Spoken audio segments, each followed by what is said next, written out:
माझं मत असं आहे की समान नागरी कायदा आला पाहिजे, कारण समान नागरी कायदा नसल्यामुळं हिंदू मुस्लिमांमध्ये सातत्यानं वाद निर्माण होतो. हिंदू समाजाच्या मनामध्ये मुस्लिमांबद्दल राग निर्माण होतो आहे. आमच्यासाठी कायदा आहे आणि त्यांच्यासाठी कायदा नाही.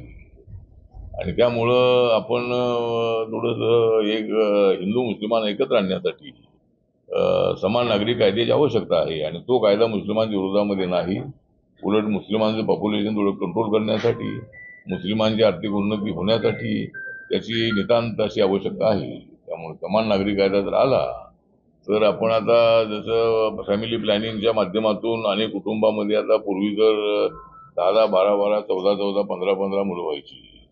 आताच्या पिढीमध्ये मोठं कंट्रोल आहे. त्यामुळं 2-3 मुलं किंवा एवढीच मुलं असतात.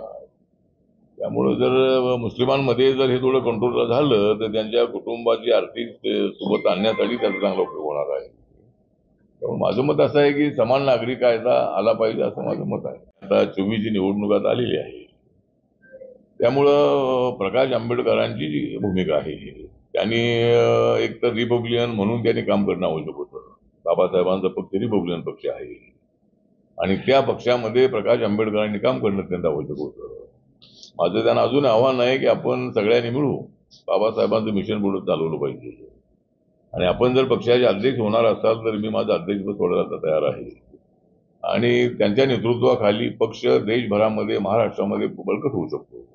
सत्तेची भागीदारी चांगली आपल्याला मिळू शकते. तर ते त्यांना आमची नम्र विनंती आहे की आपण त्याचा विचार करावा आणि वंचित बहुजन आघाडी जी आहे ती बरखास्त करू. त्यांनी रिपब्लिकन पार्टी ऑफ इंडियामध्ये यावं. त्यांचं स्वागत करण्यासाठी आम्ही सगळे आहोत. आणि प्रकाश आंबेडकर आणि मी एकत्र आल्याशिवाय लोकांना ऐक्य वाटत नाही आहे. आम्ही पूर्वी ऐक्य करून पाहिलेलं आहे. माझं एवढंच आहे की आता आज या आरपीआयच्या स्थापना दिनाच्या निमित्ताने आपली जर मोठी ताकद उभी राहिली तर समाजाला न्याय देण्यासाठी त्याची चांगली मदत होऊ शकेल. आणि कार्यकर्ते राबत आहेत पण त्यांना सत्तेची भागीदारी मिळत नाही आहे. आणि म्हणून असा एक मोठी ताकद उभी राहिली पाहिजे असं एक माझं मत आहे. आठवले साहेब मंत्री होतात. कोण म्हणाल? गडकरी साहेबांनी सांगितलं नागपूरला बोलले होते. कुठल्याही सरकारी मंत्रिमंडळात असतो. म्हणजे मी ज्यांच्यासोबत असतो त्यांचं सरकार येतं. त्यामुळं सरकार चौथ्या वेळेला सरकार आमचं येणार आहे. आणि गडकरी म्हणाले सरकार कोणाचं येऊ द्या, आम्हाला हवामानाचा चांगला अंदाज असतो आणि कोणत्या वेळेला कोणता निर्णय घ्यायचा याची मला कल्पना असल्यामुळं मी हवेचा दिशा बघून मी निर्णय घेत असतो. त्यामुळे हवेचा विषय नाही आहे, पण सत्तेसाठी काय माझा आग्रह असतो असं नाही आहे. मी मंत्री नसलो तरी माझ्यासोबत लोक आहेत देशभरातले. मंत्रिपद काही कायमचं राहणार आहे असं नाही आहे. पण एक गोष्ट खरी आहे की आतापर्यंत मी ज्यांच्यासोबत राहिलो त्यांना सत्ता मिळालेली आहे आणि त्याच्या बदल्यामध्ये मला मंत्रिपद मिळालेलं आहे.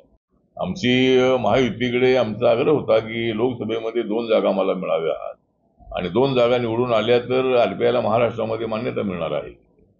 पण लोकसभेला आम्हाला जागा दिली नाही. आता विधानसभेला 20-21 जागांची यादी चंद्रकांत बावनकुळे यांच्याकडे सोपवलेली आहे आणि त्यांच्याची चर्चा आमच्या शिष्टमंडळाची झालेली आहे. त्यामध्ये 8-10 जागा मला मिळाव्यात अशी आमची अपेक्षा आहे. म्हणजे आम्ही काही अवाढव्य 40-50 जागा द्यायचा आमचा आग्रह नाही आहे. पण 8-10 जागा रिपब्लिकन पक्षाला द्याव्या. त्यामध्ये विदर्भ आहे, मराठवाडा आहे, पश्चिम महाराष्ट्र आहे, नाशिक डिव्हिजन आहे. कोकणामध्ये काय आम्ही जागा मागणार नाही कारण कोकणात जागा कमी आहेत. तर अशा पद्धतीने 8-10 जागा मला द्याव्या. आणि आता जी महामंडळाचं वाटप सुरू आहे त्यामधले 2 महामंडळ आम्हाला मिळावी अशा पद्धतीची आमची मागणी आहे. आणि जे 12 MLC आहेत त्याच्यामधला 1 MLC आरपीआयला मिळावा. कारण दलित मतं जी आहेत, आंबेडकरी विचाराची मतं जी आहेत ही आपल्याला विधानसभेमध्ये ट्रान्सफर करायची आहे. आणि आमची मतं ही बॅलन्सिंग मतं आहे. म्हणजे आमचा उमेदवार कोण निवडून आणायचा आणि कोणाला पराभूत करायचं एवढी मतं माझ्या पक्षाकडे आहे. जरी आरपीआयमध्ये गट असलेही तरी माझा गट हा गाव पातळीपासून ते शहर पातळीपर्यंत काम करणारा गट आहे. त्यामुळं रिपब्लिकन पक्षाला एक संधी 8-10 जागांवरती द्यावी असे आमचा आग्रह आहे. काही महिन्यांपूर्वी नाराजी व्यक्त केली होती की घटक पक्षांना महायुतीमध्ये व्यवस्थित स्थान दिलं जात नाही.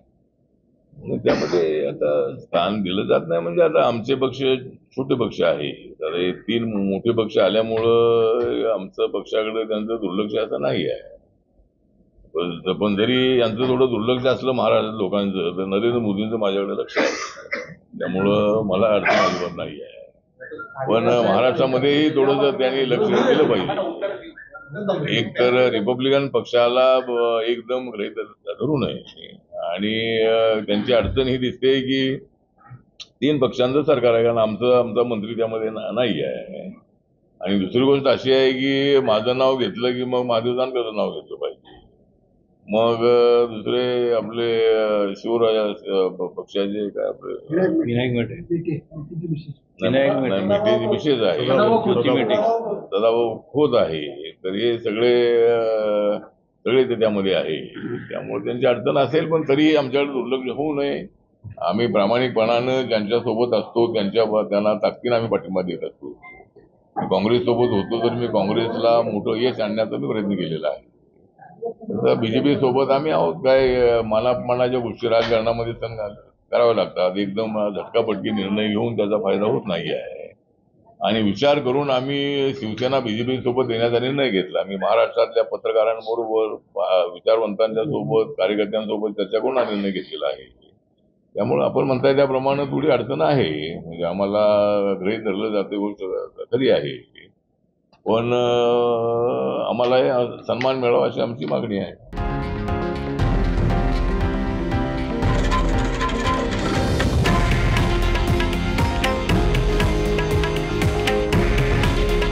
हे आहे देशातील नंबर 1 न्यूज नेटवर्क आणि आपण पाहत आहात TV9 मराठी. काळजी तुमची, हित महाराष्ट्राचं.